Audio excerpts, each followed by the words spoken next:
सुप्रभातम।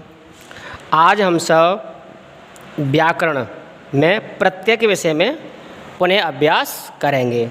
तो सबसे पहले प्रश्न उठता है कि प्रत्यय किसे कहते हैं, यानी कि प्रत्यय किसे कहते हैं। तो इसको हम एक बार रिवीजन करेंगे। किसी भी धातु का अपना कोई भी स्वतंत्र अर्थ नहीं है, उसे अर्थयुक्त बनाने के लिए अंत में जो शब्दांश जोड़ा जाता है उसे हम प्रत्यय कहते हैं। हम डायरेक्टली ऐसे भी कह सकते हैं कि जो धातु के पीछे शब्द जोड़ा जाता है उसे हम प्रत्यय कहते हैं। अब हम आपको बताएंगे प्रत्यय, आपके इसमें 4 प्रत्ययों का अध्ययन कराना है। जैसे पहला प्रत्यय है अनियर, अनियर, और दूसरा आपका है इसमें कित प्रत्यय, तीसरा है आपका ल्यप प्रत्यय, और चौथा है आपका तुमन प्रत्यय। अब ये देखेंगे कि अनियर प्रत्यय में केवल अनिय शेष बचता है, कित प्रत्यय में केवल त शेष बचता है, और ल्यप में केवल य बचता है, और तुमन में तुम शब्द बचता है। तुम केवल क्या बचता है, तुम।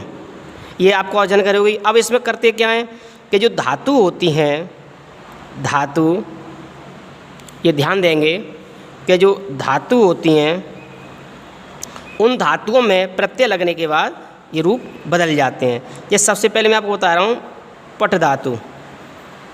अब पट धातु में अनिय प्रत्यय लगेगा तो शब्द बन जाएगा पठनीय। अब पट धातु में कित प्रत्यय लगेगा तो बन जाएगा पठितः। इसी प्रकार पट धातु में ल्यप प्रत्यय लगेगा तो बन जाएगा समपठ्य।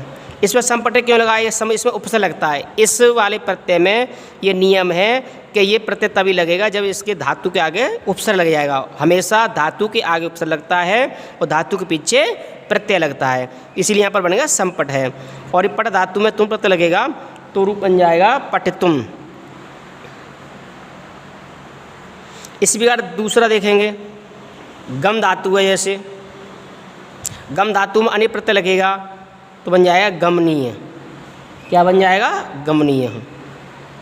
और यदि गम धातु है और कृत प्रत्यय लगाना है तो लग जाएगा गतः, तो रूप बनेगा गतः, क्योंकि कृत का लोप हो गया, ता का बना ये बन गया।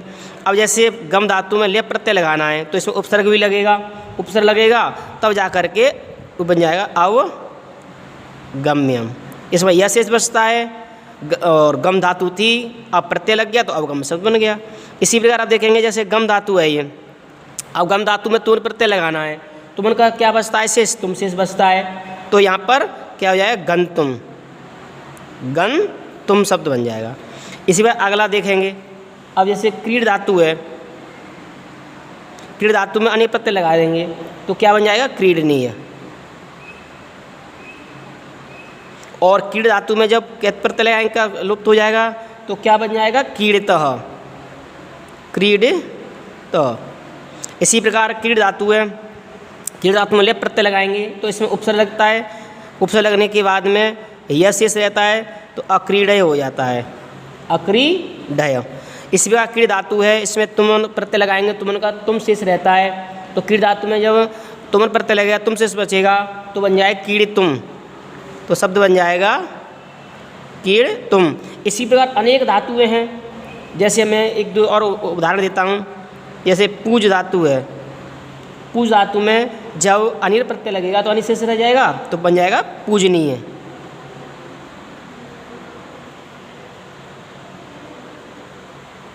और पूज धातु में जब कित प्रत्यय लगेगा तो हो जाएगा पूजितः।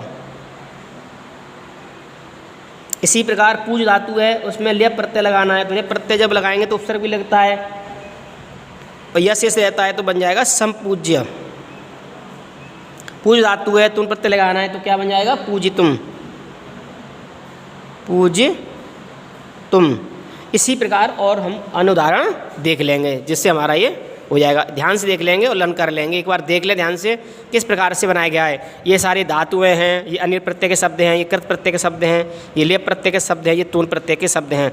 किसका क्या शेष बचता है मैंने बता दिया। इसमें अनियर में अनिय का शेष रहता है, कित में त शेष रहता है, ल्यप में पा शेष यह शेष रहता है और तुमन में तुम शेष रहता है। ठीक है, ये ध्यान से लर्न कर लेंगे।